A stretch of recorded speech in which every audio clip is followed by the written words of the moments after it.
I'm sorry, it's just as you see. I didn't mean for this to happen.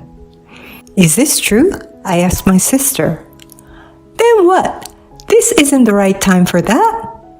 Lily, you have to put really first.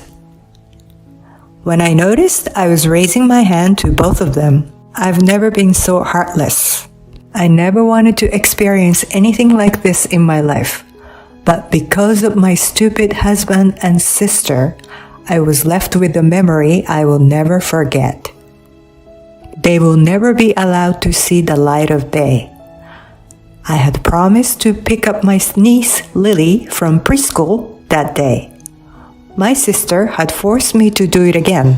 Please pick up Lily tomorrow too. Hey, why are you always so urgent? You're stay-at-home wife. You have plenty of time. That's not the point.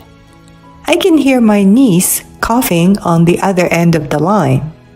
Is Lily sick? No, she's fine. She was coughing just now. She's fine. Anyway, do me a favor. Just keep her for a while. For how long? A week? What? I'm going abroad. What do you think you're doing? I can't. Oh, well, then I'm leaving Lily at the preschool. Well, if no one's coming to pick her up, she'll stay there. You're a real pain in the ass, you know that. I reluctantly agreed, thinking of my niece. Then I get a call from the preschool much earlier than I was supposed to pick her up. They said they had called me, who was their emergency contact, because they couldn't reach my sister no matter how many times they tried. The doctor told me that my niece, who had a slight fever that day, had lost consciousness and was rushed to the hospital by ambulance. Got the call and rushed to the hospital, but it was too late. I had been married for 6 years and I had no children. Started family planning and fertility control as soon as we got married, but we have had no luck. My sister had a baby 2 years ago, but she and her husband divorced soon after. Since then, she has been pushing me to take care of her child every chance she gets. She says it will be good practice for when I have a child in the future. I have mixed feelings about this, but my niece is cute. And I told my husband that I would take care of my niece again. I'm going to take care of my niece again tomorrow. Can I ask for your help? Tomorrow? Actually, I have to deal with an urgent problem at work. I have to fly there early tomorrow morning. It'll be a business trip. You okay with that? Well, I've known the client for a long time. It won't affect the contract. But I'm in charge of sales, so I'll have to fly out there myself. Okay, well, be careful. Are you gonna be okay on your own? If it's too hard, I'll go to my parents. I'll be fine. Thanks, have a safe trip. At that time, I thought I just had no luck. Because my niece is very attached to my husband. When I had taken care of her before, she was crying at night and I was having a hard time with it. My husband took her in his arms and calmed her down. So I was confident that my husband would be there if anything happened to her this time. But it's only natural to put work first. I was prepared for exhaustion. And the next day, I got a call from the preschool. I rushed to the hospital and found my niece's body was full of tubes. She was unconscious. The teachers at the preschool were also very upset. The director of the preschool was very critical to me. You're Lily's mother's sister, right? Yes, I am. I've been trying to reach your sister, but I can't reach her. We've called her at her work too. They said she's on vacation. Where is your sister now? She's overseas. The director's eyes widened. So that's what happened. Director spoke quickly about today's conversation with my sister. My niece's face was flushed when she attended the preschool. When they checked the daily temperature check note, which needed to be done at home, they were blank. The preschool refused to accept the child with a blank sheet of paper. Then they took her temperature this morning. It was 37.8 degrees Celsius. The preschool cannot accept child with a fever over 37.5 degrees Celsius. Director told my sister to take the child home. My sister said that the child's temperature was usually high, so there's no problem. She overrode the teacher's attempt to stop her and left the preschool. After that, they tried to contact her several times, but when they couldn't reach her, they called our parents. Parents are working. They're not home during the day. In addition, the only emergency contact information listed was her parents. Teachers were stumped. They found an old emergency contact number that was submitted a year ago, and they had called me. This should never have happened. The director's voice was quiet and trembling because she's in the hospital. There were even a few tears in her eyes. We were looking at my niece. I am so sorry. I'll contact my sister.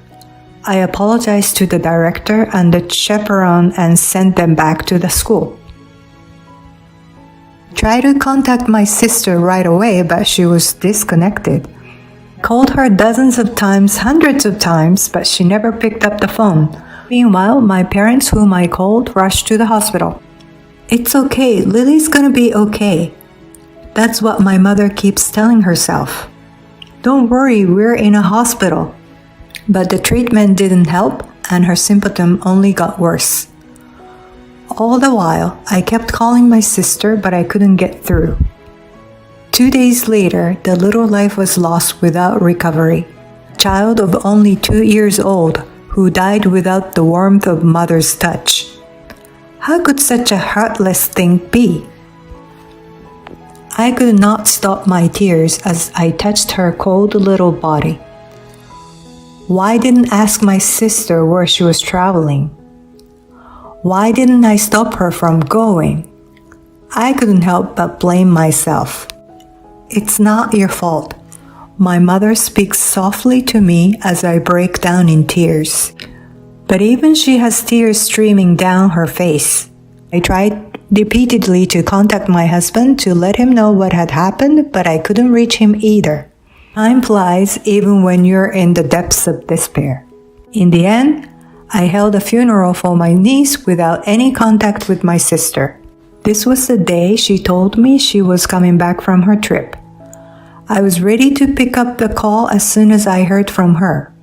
I unceremoniously brought my phone to the funeral, and while the monks were chanting sutra, my phone trembled. Oh, hello. Thank you for taking care of Lily. I just arrived at the airport. I'm on my way home now. What would you like for souvenir? You? What? What? I can't hear you. You, what are you doing? The chanting stopped at the sound of my voice. Huh? What are you mad about? You took a child's life. Huh? Lily, she died. Do you have any idea how lonely she was?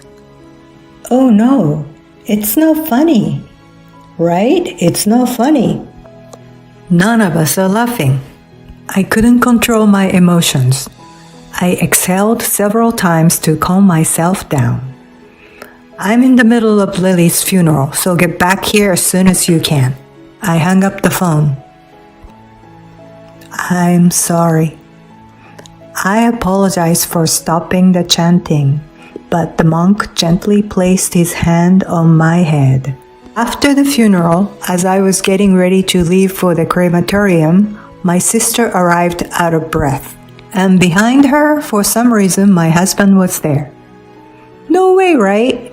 My sister broke down crying at the sight of my niece. Why? My husband stood dumbfounded behind my sister. The relatives looked at her coldly, but no one blamed her. I think it was out of consideration for Lily.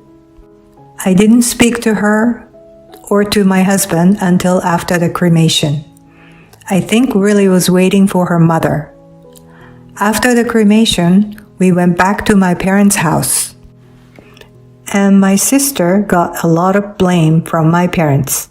I listened in silence until my eyes fell on their carry-on case. Why were they at the same location? What I saw was a sticker that the airline puts on the handle of the suitcases. They're both coming back from the same airport. My sister spun her mouth and didn't say anything. Then my husband opened his mouth. I'm sorry, it's just as you see. I didn't mean it to be like this. Is this true? I asked my sister. Then what? This isn't the right time for that. Lily, you have to put Willie first. When I realized I was raising my hand to both of them, I didn't let my anger erupt because of their infidelity. It was because I couldn't tolerate their behavior when it comes to my niece. Stop your tears. You have no right to shed tears. You got more than hundreds of calls from me. Why is it so hard to think that something could have happened to your own child at that point? While you two are enjoying your stupid adulterous trouble, Lily suffered and died. You'll be never forgiven for your sin. You should all just die a slow, agonizing death. I'm sorry. You think this is your penance to Lily? You think you're being honest right now, but you're just as guilty. You ignored my call too. You let my niece to die, and you're responsible for it too. Go to hell. My parents didn't stop me. Don't you dare to show your face again. You're not my daughter anymore. I cannot forgive you. Get out of here. Why? Why am I the only one to be blamed? I don't consider you my family anyway. My sister left without my niece's remains. We'll discuss our divorce at a later date. He nodded in silence. He must have been racked with guilt. He gave me everything of our shared asset, and the alimony was paid in full. We divorced after that. You think this is atonement for your sins? You are full. You never get rid of your sins. And my sister and my husband will serve prison time. The director accused them of child abuse. My sister argued her case with a court-appointed attorney, but no one was on her side. My parents and I were put in court, but we told only the truth. As a result, my sister received a 5-year sentence. My husband's case was quickly settled. He knew that my niece had been left in preschool with a slight fever, and he got 2 years in prison. 5 years and 2 years? How can a person's life be compensated with only 7 years? I feel so empty. These two will never be allowed to see the light of day. 6 years has passed since then. I remarried and gave birth to my child. I will never forget my niece, but it's my child who has healed my wounds. I want to be a mother who is always there for my child. They say sin never goes away, so they will carry it with them for the rest of their lives. They deserve it? No, it's still not enough.